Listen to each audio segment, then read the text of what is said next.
রাজধানীর নতুন বাজারে ইউনাইটেড বিশ্ববিদ্যালয়ের শিক্ষার্থীদের ব্লকেট কর্মসূচিতে পুলিশের লাঠিচার্জ। ঢাকা মেডিকেলের একাডেমিক কার্যক্রম বন্ধ ঘোষণা। ইসি স্বাধীন হলেও নির্বাচনে সরকারের ভূমিকাই মুখ্য বললেন সিইসি। ভোটের কর্মপরিকল্পনা হয়েছে, প্রকাশের সময় আসেনি। মেয়র কাউন্সিলরহীন সিটিতে গতি নেই মশা নিধন কার্যক্রমের। বছরব্যাপী পরিকল্পনা না থাকায় বাড়ছে ডেঙ্গু আক্রান্তের হার। ফেনীর প্লাবিত 5 গ্রামের পানি নামতে শুরু করলেও কমেনি ভোগান্তি। ভেসে গেছে শতাধিক পুকুর। কুমিল্লায় গোমতীর বাঁধ মেরামত কাজ শুরু। There he goes. Heard you. There's the single. There's the century. The second one for Najmul Hossain Chandel. He's leaping in delight. এবং গল টেস্টে প্রথম বাংলাদেশ অধিনায়ক হিসেবে জোড়া সেঞ্চুরি শান্তর। লঙ্কানদের 296 রানের লক্ষ্য দিল সফরকারীরা।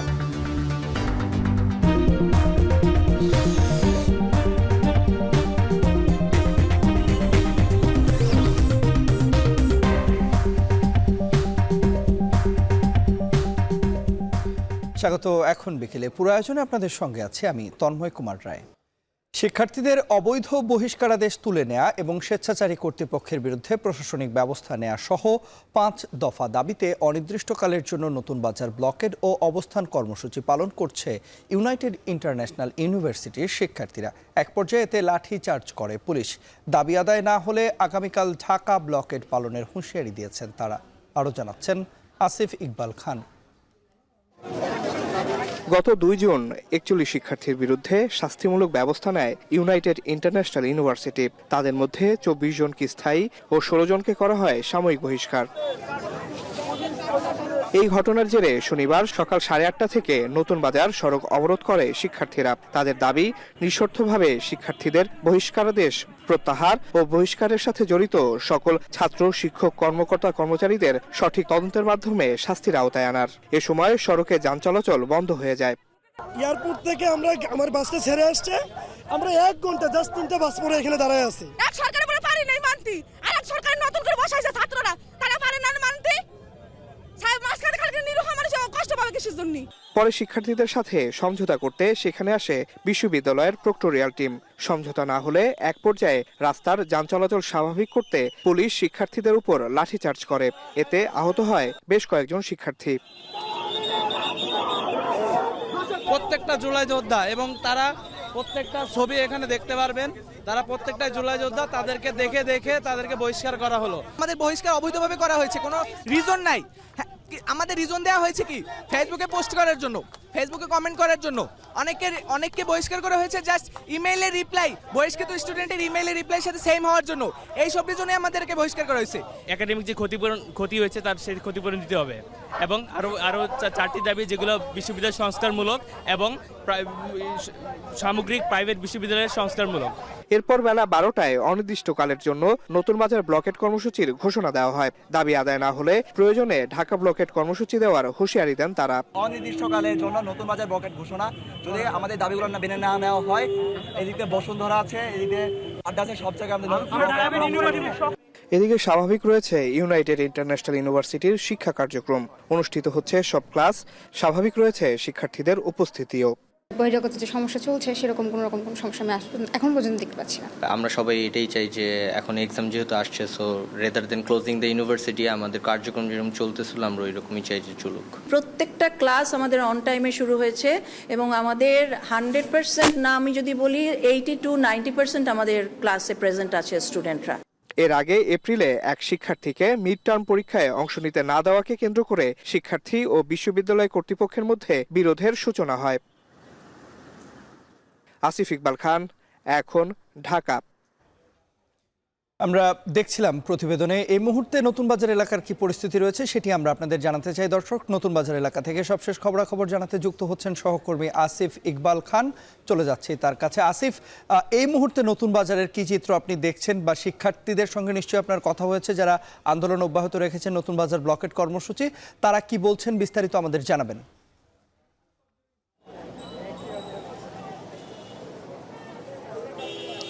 তন্ময়, ইউনাইটেড ইন্টারন্যাশনাল ইউনিভার্সিটির যে ব্লকেট কর্মসূচিটি আছে, অর্থাৎ নতুন বাজার ব্লকেট কর্মসূচি যে নামটি তারা দিয়েছেন, সেই কর্মসূচিটি এখনও চলছে। এখন আমরা দেখছি যে নতুন বাজার এলাকার যে প্রধান সড়কটি আছে তার একটি পাশ তারা দখল করে সেখানে অবস্থান কর্মসূচি পালন করছেন এবং সেই সড়কের একটি পাশ কিন্তু এখনও যান চলাচল বন্ধ আছে এবং কার্যত এখানে আমরা দেখতে পাচ্ছি দীর্ঘ যানজটের কিন্তু আসলে সৃষ্টি হয়েছে। এখানে শিক্ষার্থীদের সাথে যেমনটি বলছিলেন আমরা কথা বলেছি, তারা বলছে যে তাদের যে দাবিটি, অর্থাৎ তাদের যে 41 জন শিক্ষার্থীদের যে বহিষ্কারাদেশ দিয়েছিল বিশ্ববিদ্যালয় কর্তৃপক্ষ, সেই বহিষ্কার আদেশ যতক্ষণ পর্যন্ত বাতিল করা না হবে এবং তাদের বেশ কিছু দাবি দাওয়া আছে, সেই দাবি দাওয়া যতক্ষণ মানা না হবে তারা বলছিলেন যে তাদের যে আন্দোলনটি অর্থাৎ অবস্থান কর্মসূচিটি সেটি কিন্তু তারা অব্যাহত রাখবে বলে আমাদের তারা জানিয়েছে। তন্ময়, কিছুক্ষণ আগেই আসলে শিক্ষার্থীদের একটি দল পুলিশের সাথে আলোচনার জন্য কিন্তু ভাটারা থানার ভিতরে গিয়েছিলেন। তারা কিন্তু কিছুক্ষণ আগে বের হয়েছে। তারা হয়তো পরবর্তীতে আমাদের জানাবে তাদের আন্দোলন কর্মসূচি কি অবস্থা, বা তারা কি আন্দোলনটি আদৌ কি তারা চালিয়ে যাবেন কিনা।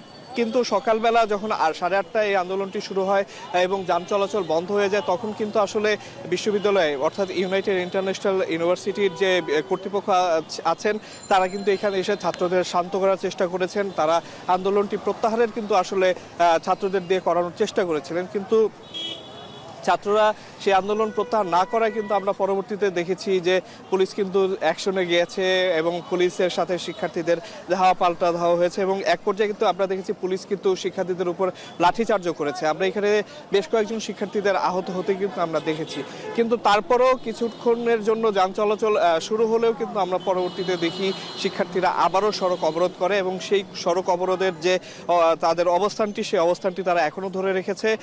ভাটারা থানার সামনে নতুন বাজারের যে প্রধান সড়কটি আছে তার একটি পাশ কিন্তু শিক্ষার্থীদের এখনো দখলে এবং তারা পরবর্তী তাদের কি পদক্ষেপ হবে বা তাদের অবস্থার কর্মসূচি কি থাকবে কিনা সেটি কিন্তু আমরা কিছুক্ষণ পরেই আসলে জানতে পারবো।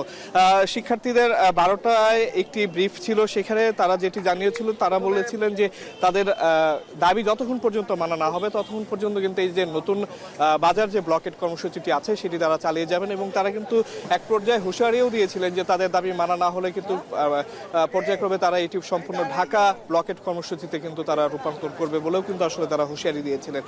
তো যেহেতু এখন শিক্ষার্থীদের প্রতিনিধিরা থানার ভিতর থেকে বের হয়েছে, এখন আমরা আসলে জানতে পারবো যে বিশ্ববিদ্যালয় কর্তৃপক্ষের সাথে তাদের কি আলোচনা হয়েছে এবং তাদের আন্দোলনটি পরবর্তীতে কি অবস্থায় থাকবে সেটি কিন্তু আমরা একটু পরে আসলে দর্শকদের জানাতে পারবো। তো এই ছিল আমার কাছে সর্বশেষ। তন্ময়। আসিফ, নিশ্চয়ই পরবর্তীতে আমরা আবারও আপনার সঙ্গে যুক্ত হব। দর্শক, ইউআইইউ শিক্ষার্থীদের যারা বহিষ্কার হয়েছেন তারা নতুন বাজার ব্লকেট কর্মসূচি পালন করছেন, এ বিষয়ে বিস্তারিত জানাতে আমাদের সঙ্গে যুক্ত হয়েছিলেন সহকর্মী আসিফ ইকবাল খান। রোববার থেকে ঢাকা মেডিকেল কলেজের একাডেমিক কার্যক্রম অনির্দিষ্টকালের জন্য বন্ধ ঘোষণা করেছে কর্তৃপক্ষ। কাল দুপুরের মধ্যে সব শিক্ষার্থীকে হল ছাড়ার নির্দেশ দেওয়া হয়েছে। দুপুরে অধ্যক্ষ ডাক্তার কামরুল আলম স্বাক্ষরিত এক বিজ্ঞপ্তিতে বলা হয়, একাডেমিক কাউন্সিলের জরুরি সভায় সিদ্ধান্ত অনুযায়ী ঢাকা মেডিকেলের চলমান অচলাবস্থা নিরসনে এই সিদ্ধান্ত নেওয়া হয়।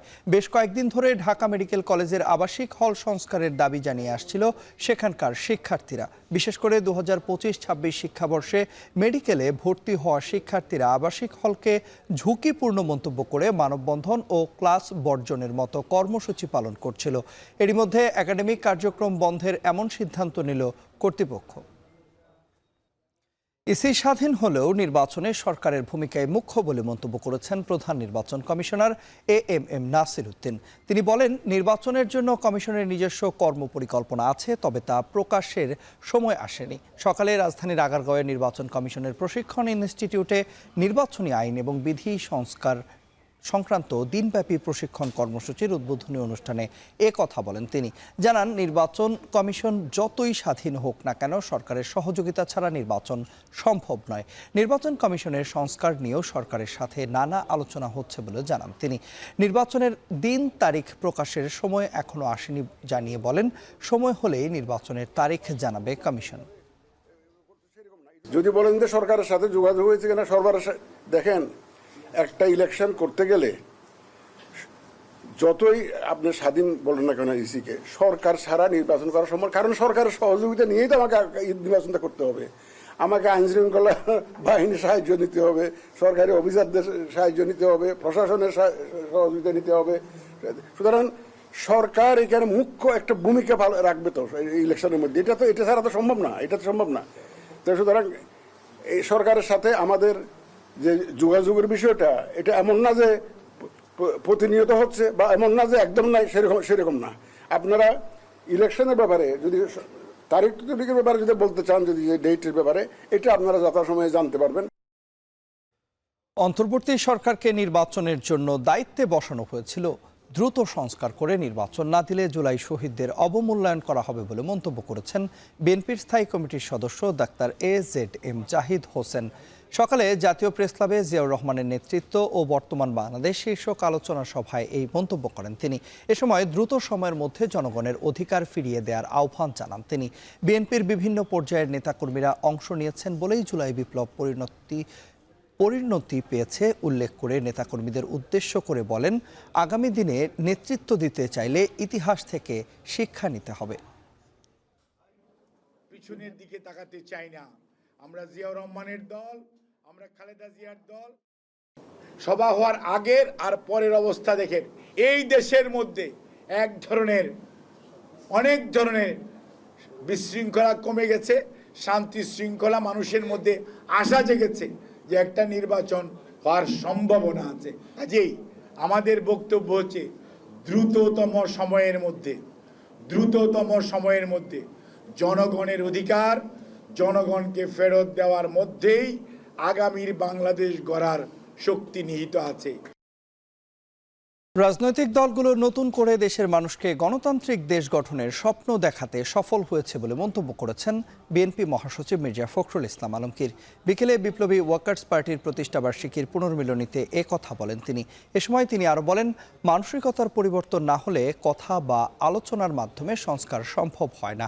অভ্যুত্থান পরবর্তী সময়ে রাষ্ট্রকে সাজানোর সুযোগ কাজে লাগানোর আহ্বান জানান তিনি। নতুন করে আমরা জনগণকে একটা স্বপ্ন দেখাতে সক্ষম হয়েছি যে বাংলাদেশে আমরা একটা গণতান্ত্রিক রাষ্ট্র প্রতিষ্ঠা করব। আমরা আশ্বস্ত হচ্ছি যে সামনে ফেব্রুয়ারি মাসে একটা নির্বাচন হবে। তার মাধ্যমে আমাদের কিছুটা হলেও আমরা আমাদের সেই আশাগুলো পূরণ করার একটা সুযোগ তৈরি হবে। সংস্কারের আগে নির্বাচন হলে আবারও ফ্যাসিবাদের জন্ম হবে, তাই জাতীয় ঐক্যমত্য কমিশনের প্রচেষ্টা সফল করতে যতটুকু সময় প্রয়োজন তা অন্তর্বর্তী সরকারের নেওয়া উচিত। সকালে যশোর শিল্পকলা একাডেমিতে আয়োজিত রোকন সম্মেলনে প্রধান অতিথির বক্তব্যে এমন মন্তব্য করেছেন জামায়াতে ইসলামীর সেক্রেটারি জেনারেল অধ্যাপক মিয়া গোলাম পরোয়ার। জাতীয় ঐক্যমত্য কমিশনের এই প্রচেষ্টাকে সফল করার জন্য সময় যেটুকু লাগে সে সময়টুকু সরকারের নেওয়া উচিত। সংস্কার ছাড়া নির্বাচনে গেলে সেই নির্বাচন গ্রহণযোগ্য হবে না, সেই নির্বাচনে জাতীয় মুক্তি হবে না, সেই নির্বাচনে আরেকটা ফ্যাসিবাদের জন্ম দেবে। রাজনৈতিক দলগুলোর সাথে সমঝোতা করেই নির্বাচনের সময় নির্ধারণের চেষ্টা করা হচ্ছে বলে জানিয়েছেন মৎস্য ও প্রাণী সম্পদ উপদেষ্টা ফরিদা আক্তার। দুপুরে ময়মনসিংহে বাংলাদেশ মৎস্য গবেষণা ইনস্টিটিউটের বার্ষিক গবেষণা ও পরিকল্পনা প্রণয়ন বিষয়ক আঞ্চলিক কর্মশালায় তিনি এ কথা জানান। অন্তর্বর্তীকালীন সরকার একটা চেষ্টা করছে যে একটা সুষ্ঠু সুন্দর একটা নির্বাচন দিয়ে তারপর একটা নির্বাচিত সরকার যাকে জনগণ তাদের পছন্দ মতো সরকার গঠনের একটা প্রক্রিয়ার মধ্যে যেতে পারবে এবং রাজনৈতিক দলগুলোর সাথে একটা সমঝোতার মাধ্যমে বা তাদের সাথে আলোচনার মাধ্যমে যেটা হবে সেটা যে নির্ধারিত তারিখ ঘোষিত হয়েছে তার মধ্যে যদি হওয়া সম্ভব হয় অবশ্যই হবে। টানা বৃষ্টি এবং উজানের ঢলের পর ফেনীর নিম্নাঞ্চল থেকে নামতে শুরু করেছে বন্যার পানি, তবে এখনও কমেনি দুর্ভোগ। এর মধ্যে মহুরী নদীর বাঁধের ভাঙা অংশে জিও ব্যাগ ফেলে মেরামত করছে সেনাবাহিনী। অন্যদিকে কুমিল্লায় গোমতী নদীর ঝুঁকিপূর্ণ 8 কিলোমিটার এলাকায় বাঁধ মেরামতে কাজ শুরু করেছে পানি উন্নয়ন বোর্ড। সহকর্মীদের পাঠানো তথ্য ছবিতে দেখুন বিস্তারিত। ফেনীর মুহুরী নদী ও বাঁধ ভেঙে প্লাবিত নিম্নাঞ্চলে পানি নামতে শুরু করেছে, সেই সাথে স্পষ্ট হচ্ছে ক্ষয়ক্ষতির চিহ্ন। তবে কমেনি 5 গ্রামের হাজারো মানুষের দুর্ভোগ। একদিনের বন্যায় ভেসে গেছে 5টি গ্রামের শতাধিক পুকুরের মাছ। ক্ষতিগ্রস্ত হয়েছে রাস্তাঘাট। মুহুরী নদীর বাঁধে ভাঙা স্থানটি মেরামত হলেও নতুন করে অন্যান্য স্থানে ভাঙনের শঙ্কা এলাকাবাসীর। আমার গোয়ালঘর গেছে, এই চুলা টুলা রান্না বান্না কোনো ব্যবস্থা নেই। আমরা প্রতি বছরে বন্যা আসলে আমরা আতঙ্কে থাকি যে এক জায়গাতে ভাঙন সৃষ্টি হয়, এক জায়গাতে বাঁধে। এখানে মুহুরী নদী যতক্ষণ পর্যন্ত খনন করতো না, এতক্ষণের জন্য আমাদের কোনো সুবিধা সুযোগ হইতো না। শনিবার সকাল থেকে মুহুরী নদীর পানি বিপদসীমার অনেক নিচ দিয়ে প্রবাহিত হচ্ছে। পানি উন্নয়ন বোর্ড বলছে বাঁধের ঝুঁকিপূর্ণ অংশগুলো মেরামতের ব্যবস্থা নেওয়া হয়েছে। জিও ব্যাগ ফেলে মেরামতের কাজ তদারকি করছে সেনাবাহিনী। এইটা আমরা আবার নতুন করে পুনর্বাসনের কিছু কাজ হচ্ছে।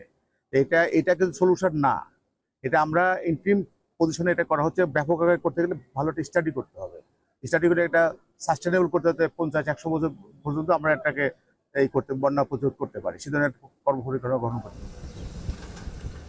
এদিকে ভাঙন ঠেকাতে কুমিল্লায় গোমতী নদীর বাঁধ মেরামতের কাজ শুরু করেছে পানি উন্নয়ন বোর্ড। নদীর তীরে 8 কিলোমিটার এলাকায় ঝুঁকিপূর্ণ বাঁধ চিহ্নিত করে মাটি ফেলা হচ্ছে। আগেই উচ্ছেদ করা হয়েছে নদীর পাড়ের শতাধিক অবৈধ স্থাপনা।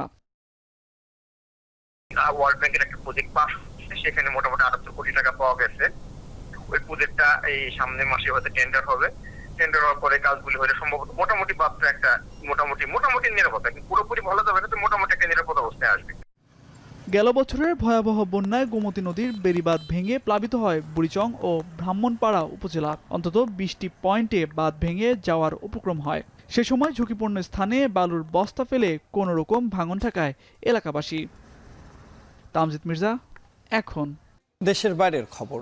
ইরানে ইসরায়েলি আগ্রাসনের পর থেকে নবম দিনের মতো চলছে দুপক্ষের পাল্টাপাল্টি ক্ষেপণাস্ত্র হামলা। আজ 2 ইরানি সহ IRGC-র ড্রোন ইউনিট কমান্ডার আমিন জুদাকি ও কুদস ফোর্সের ফিলিস্তিন শাখার কমান্ডার সাইদ ইজাদিকে হত্যার দাবি করেছে IDF। এদিকে শুক্রবার রাত থেকে শনিবার সকাল পর্যন্ত নিজেদের হামলায় ইসরায়েলের 2টি বিমান ঘাঁটি ও সামরিক স্থাপনা ক্ষতিগ্রস্ত হয়েছে বলে দাবি ইরানের। এদিকে অস্তিত্ব টিকিয়ে রাখতে হামলা চালিয়ে যাবার ঘোষণা ইসরায়েলি প্রধানমন্ত্রীর। নাফি আরমান মননের প্রতিবেদনে দেখুন বিস্তারিত। ইসরায়েলের আকাশ ভেদ করে উড়ে যাচ্ছে এক ঝাঁক মিসাইল, লক্ষ্য তেল আবিব। ইরানের শক্তিশালী মিসাইলগুলো ধ্বংসে ব্যতিব্যস্ত হয়ে পড়ে ইসরায়েলের আকাশ প্রতিরক্ষা ব্যবস্থা। IDF সবগুলো মিসাইল প্রতিহতের দাবি করলেও রাজধানীর একটি আবাসিক ভবনে ছড়িয়ে পড়ে আগুন। ভোরের আলো ফোটার আগেই ছোটাছুটি শুরু করেন ইসরায়েলিরা। টানা 9 দিন ধরে ইহুদি ভূখণ্ড থেকে ভেসে আসছে এমনই একের পর এক চিত্র। অপারেশন ট্রু প্রমিস 3 শুরুর পর এ পর্যন্ত ইসরায়েলকে লক্ষ্য করে 18 দফা হামলা চালিয়েছে ইরান। এক বিবৃতিতে এ তথ্য নিশ্চিত করেছে IRGC, যেখানে দাবি করা হয় শুক্রবারের হামলায় নেভাটিম ও হাটজেরিম বিমান ঘাঁটির পাশাপাশি ক্ষতিগ্রস্ত হয়েছে ইসরায়েলের বেশ কয়েকটি সামরিক স্থাপনা। হাইফাতে ক্ষতিগ্রস্ত হয়েছে একটি ভবন, এতে আহত বেশ কয়েকজন। এদিকে ইরানি হামলায় ধ্বংসস্তূপে পরিণত হওয়া গবেষণা সংস্থা পরিদর্শনে যান বেনিয়ামিন নেতানিয়াহু। এ সময় ইসরায়েলি প্রধানমন্ত্রী জানান, অস্তিত্ব টিকিয়ে রাখতে যতদিন প্রয়োজন ততদিন তেহরানের বিরুদ্ধে লড়াই চালিয়ে যাবে তেল আবিব।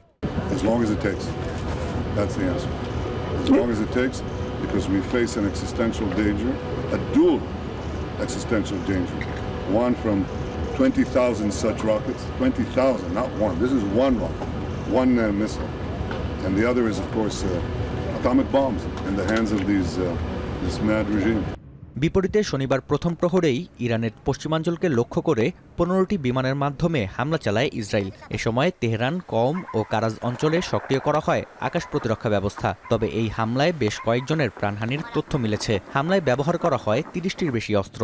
এছাড়াও ইস্পাহানেও বিস্ফোরণের শব্দ পাওয়া গেছে। পাশাপাশি IRGC-র ড্রোন ইউনিট কমান্ডার আমিন জুদাকি ও কুদস ফোর্সের ফিলিস্তিন শাখার কমান্ডার সাইদ ইজাদিকে হত্যার দাবি করেছে IDF। ইসরায়েলের প্রতিরক্ষামন্ত্রীর দাবি, 2023 সালের 7 অক্টোবর হামাসের হামলার অর্থায়ন ও অস্ত্র সরবরাহের ভূমিকা পালন করেন সাইদ ইজাদি। অন্যদিকে সংঘাত শুরুর পর ইসরায়েলকে লক্ষ্য করে শতাধিক ড্রোন হামলার দায়িত্ব ন্যস্ত ছিল আমিন জুদাকির হাতে। মোসাদের সঙ্গে সম্পৃক্ততার অভিযোগে শুক্রবার খুজেস্তান প্রদেশ থেকে অর্ধশতাধিক নাগরিককে গ্রেপ্তারের কথা জানিয়েছে ইরান। দেশটির অন্যতম শীর্ষ ধর্মীয় নেতা জানান, চাপিয়ে দেয়া যুদ্ধের পরিণতি ভোগ করতে হবে নেতানিয়াহু প্রশাসনকে। রেজিম নাহস و مردمان بی آینده دارند یک افول سریع رو تجربه میکنن. خودتون خواستید، شما آغاز کردید. শুক্রবার তেহরানে ইসরায়েল বিরোধী বিক্ষোভে অংশ নেন লাখো ইরানি। এ সময় পোড়ানো হয় যুক্তরাষ্ট্র ও ইসরায়েলের পতাকা। অন্যতম বড় এই বিক্ষোভ জাতির সাহসকে প্রতিফলন করছে বলে এক্স বার্তায় জানান দেশটির সর্বোচ্চ ধর্মীয় নেতা আয়াতুল্লাহ খামেনি। নাফিয়া আরমান মনন, এখন বিশ্ব। যুদ্ধ জয়ের পথে ইসরায়েল, তাই নেতানিয়াহু প্রশাসনকে হামলা থামানোর অনুরোধ করা কঠিন বলে জানিয়েছেন ডোনাল্ড ট্রাম্প। বিপরীতে রুশ প্রেসিডেন্টের দাবি, তেহরানকে ছেড়ে যায়নি মস্কো। সংঘাতরত দুই দেশের বেসামরিক স্থাপনায় হামলার তীব্র সমালোচনা করেছেন ফরাসি প্রেসিডেন্ট। মধ্যপ্রাচ্যের জটিল পরিস্থিতিতে নিজ দেশের ক্ষেপণাস্ত্র উৎপাদন বাড়ানোর পরিকল্পনা নিয়েছে তুর্কি প্রেসিডেন্ট এরদোয়ান। নাফিয়া আরমান মননের আরও একটি প্রতিবেদন। টানা এক সপ্তাহেরও বেশি সময় ধরে পাল্টাপাল্টি হামলার জেরে talk of the world Iran Israel সংঘাত। পূর্ব থেকে পশ্চিম, উত্তর থেকে দক্ষিণ বিশ্ব নেতাদের কণ্ঠে সংঘাত নিরসনের আহ্বান, যদিও এক্ষেত্রে মার্কিন প্রেসিডেন্টের অবস্থান বিপরীত মেরুতে। যুদ্ধ জয়ের পথে ইসরায়েল, তাই নেতানিয়াহু প্রশাসনকে হামলা থামানোর অনুরোধ করা কঠিন। নিউ জার্সিতে এক অনুষ্ঠানে যোগ দেওয়ার সময় এমনটাই জানান মার্কিন প্রেসিডেন্ট। তার দাবি, ইরানের বিরুদ্ধে পরমাণু বোমা তৈরির প্রমাণ পাওয়া যায়নি। জাতীয় গোয়েন্দা দপ্তর প্রধানের এমন মন্তব্য ভুল। তবে তেহরানের ভূগর্ভস্থ পরমাণু কেন্দ্র ধ্বংসের সক্ষমতা তেল আবিবের নেই বলেও জানান তিনি।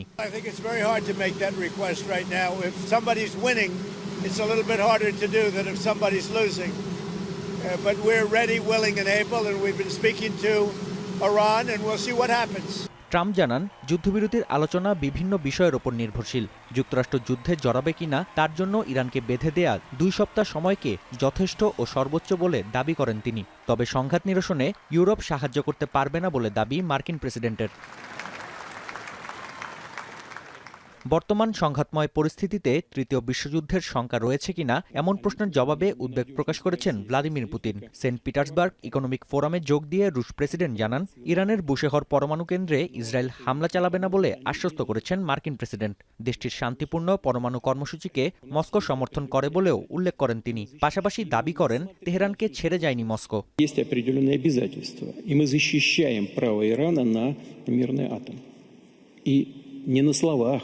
а на деле. Что это значит?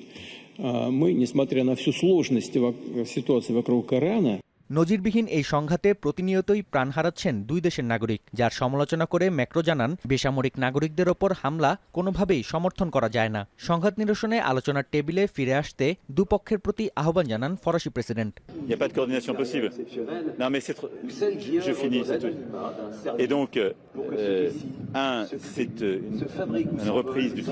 এদিকে আন্তর্জাতিক আণবিক শক্তি সংস্থার প্রধানের দাবি, ওয়ারহেড তৈরির জন্য ইরানের কাছে পর্যাপ্ত রসদ রয়েছে। তবে পরমাণু অস্ত্র তৈরির জন্য দেশটির পরিকল্পনার কোনো প্রমাণ পায়নি সংস্থাটি। We do not have at this point, if you ask me, at this point any tangible proof that there is a program or a plan to fabricate, to manufacture a nuclear weapon. There are different scattered activities here and there, and there is the material. গাজায় গণহত্যা ও ইরানে ইসরায়েলের আগ্রাসন দ্রুতই এমন পর্যায়ে পৌঁছাচ্ছে যেখান থেকে ফিরে আসা সম্ভব নয়। ওআইসির ইউথ ফোরামে যোগ দিয়ে এমন দাবি করেন এরদোয়ান। তুরস্কের প্রেসিডেন্ট জানান, দেশকে সুরক্ষিত করতে বাড়ানো হবে মধ্যপাল্লা ও দূরপাল্লার ক্ষেপণাস্ত্রের উৎপাদন। এদিকে ইরানে ইসরায়েলি আগ্রাসনের নিন্দা জানিয়েছে আরব লীগ। শনিবার এক যৌথ বিবৃতিতে উত্তেজনা প্রশমনের জন্য আন্তর্জাতিক সম্প্রদায়কে আহ্বান জানান জোটের পররাষ্ট্রমন্ত্রীরা। নাফিয়া আরমান মনন, এখন বিশ্ব।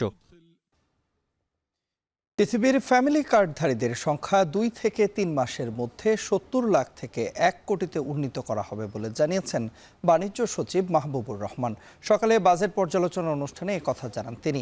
নানা দিক বিবেচনায় চীনের সাথে গার্মেন্টস পণ্য রপ্তানি বাড়ানোর খুব বেশি সুযোগ নেই বলেও মন্তব্য করেছেন বাণিজ্য সচিব।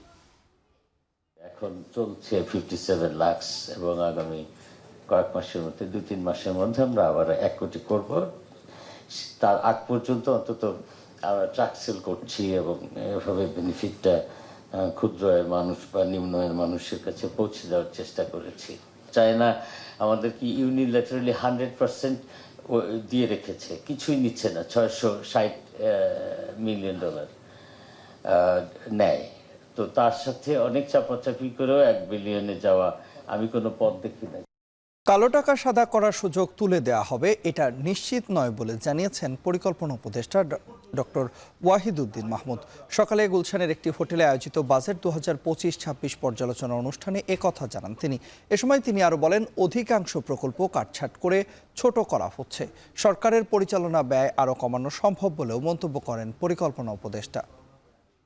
সরকার যেভাবে চলে প্রশাসন, সেখানে অনেক ব্যয় সাশ্রয় করা সম্ভব।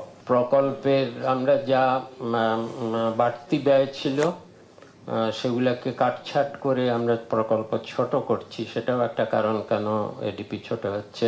এই প্রকল্পগুলো বাস্তবায়ন এত খারাপভাবে হচ্ছিল যে এগুলোকে শেষ করতে গেলে বরং ব্যয় আরো অনেক বাড়াতে হবে।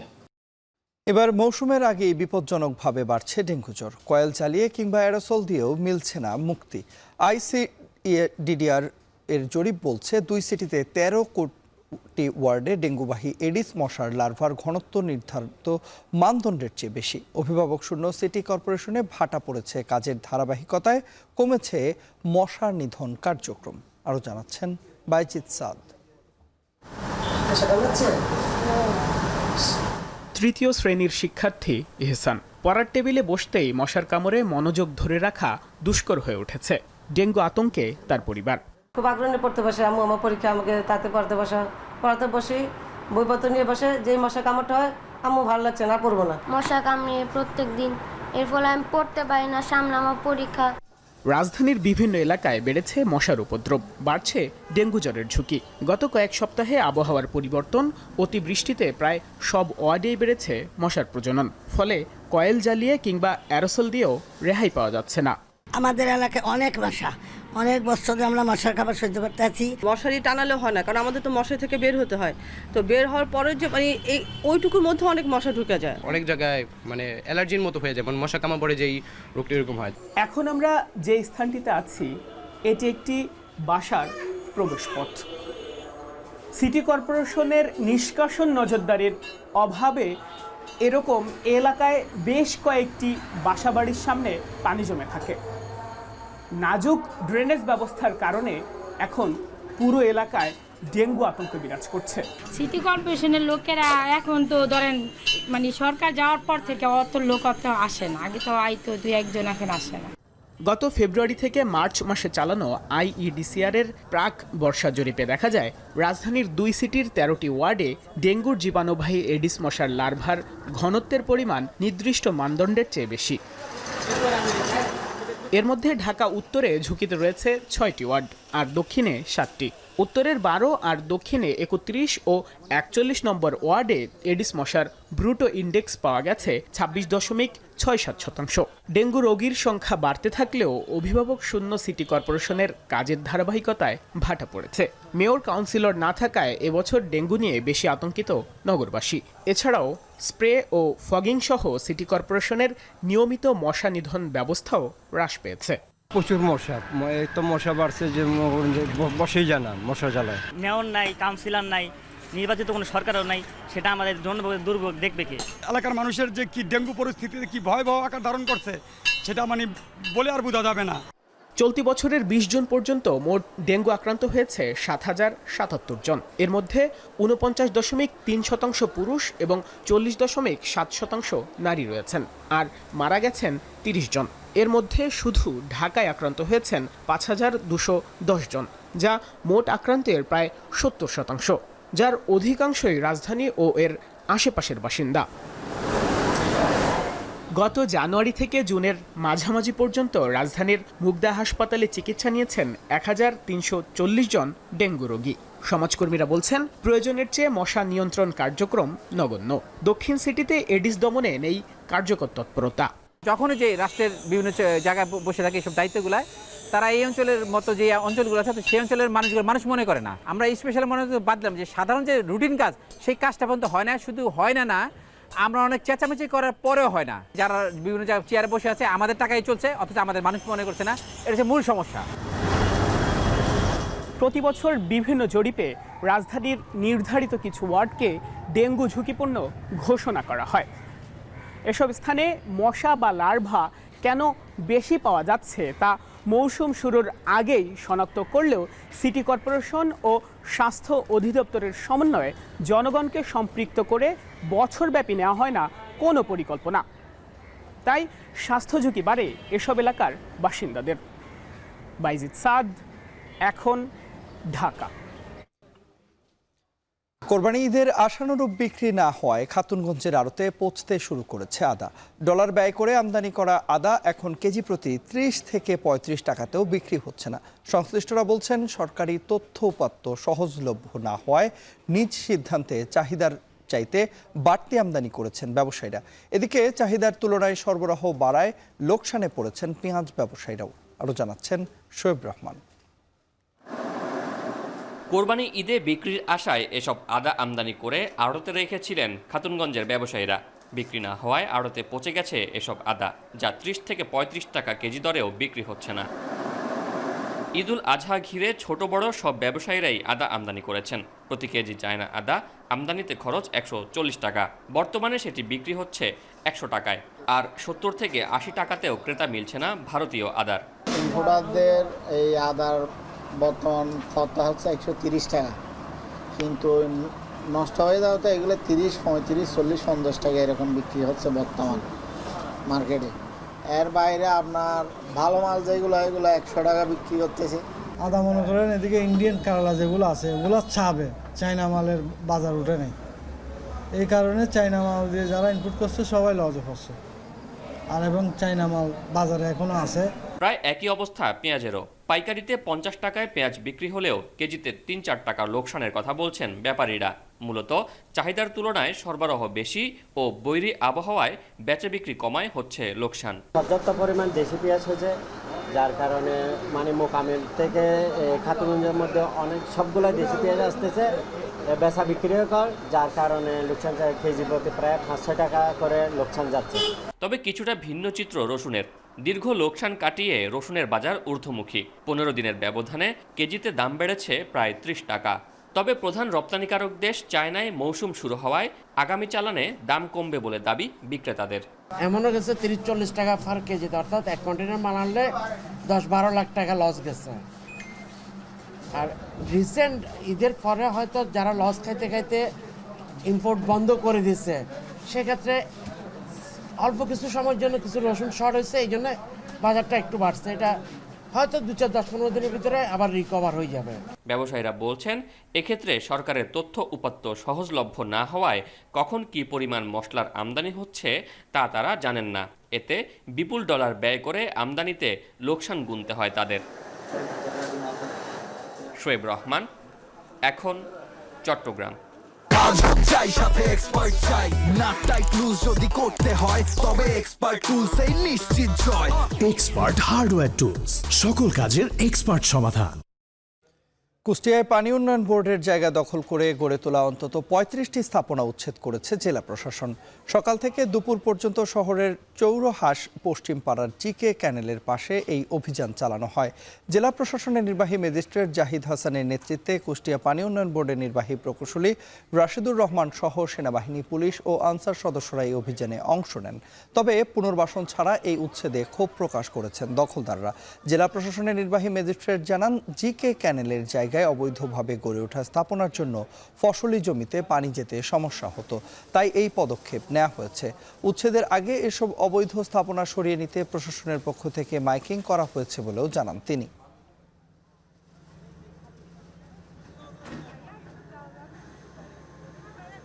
আবারও দেশের বাইরের খবর। ইরানের সঙ্গে সংঘাতের মধ্যেও গাজায় আগ্রাসন চালিয়ে যাচ্ছে ইসরায়েল। শুক্রবার ইসরায়েলের দিনভর হামলায় উপত্যকায় প্রাণ হারিয়েছেন কমপক্ষে 82 ফিলিস্তিনি, যাদের মধ্যে ত্রাণ নেয়ার সময় হত্যা করা হয় কমপক্ষে 34 জনকে। বর্তমানে উপত্যকায় একমাত্র সংস্থা হিসেবে ত্রাণ সরবরাহ করছে গাজা হিউম্যানিটেরিয়ান ফাউন্ডেশন। তবে কার্যক্রম শুরুর 1 মাস পার হবার আগেই সংস্থাটি থেকে ত্রাণ নেয়ার সময় ইসরায়েলি সেনাদের হামলায় প্রাণহানি ছাড়িয়েছে 4 শতাধিক। এদিকে পানি সরবরাহ ব্যবস্থা ভেঙে পড়ায় গাজা উপত্যকায় মানবসৃষ্ট খরার ঝুঁকিতে বলে শঙ্কা প্রকাশ করেছে ইউনিসেফ।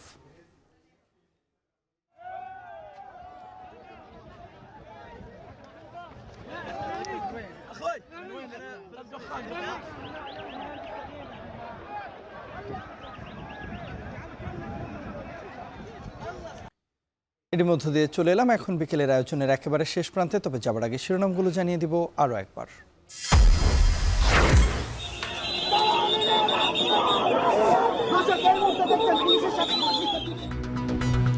রাজধানীর নতুন বাজারে ইউনাইটেড বিশ্ববিদ্যালয়ের শিক্ষার্থীদের ব্লকেট কর্মসূচিতে পুলিশের লাঠিচার্জ। ঢাকা মেডিকেলের একাডেমিক কার্যক্রম বন্ধ ঘোষণা। ইসি স্বাধীন হলেও নির্বাচনে সরকারের ভূমিকায় মুখ্য বললেন সিইসি। ভোটের কর্মপরিকল্পনা হয়েছে, প্রকাশের সময় আসেনি। মেয়র কাউন্সিলরহীন সিটিতে গতি নেই মশা নিধন কার্যক্রমে। বছরব্যাপী পরিকল্পনা না থাকায় বাড়ছে ডেঙ্গু আক্রান্তের হার। ফেনীর প্লাবিত 5 গ্রামের পানি নামতে শুরু করলেও কমেনি ভোগান্তি। ভেসে গেছে শতাধিক পুকুর। কুমিল্লায় গোমতীর বাঁধ নির্মাণ মেরামতের কাজ শুরু। There he goes. Heard you. There's the single. There's the century. The second one for Najmul Hossain Chandra. He's leaping in delight. গল টেস্টে প্রথম বাংলাদেশি অধিনায়ক হিসেবে জোড়া সেঞ্চুরি শান্তর। লঙ্কানদের 296 রানের লক্ষ্য দিল সফরকারীরা।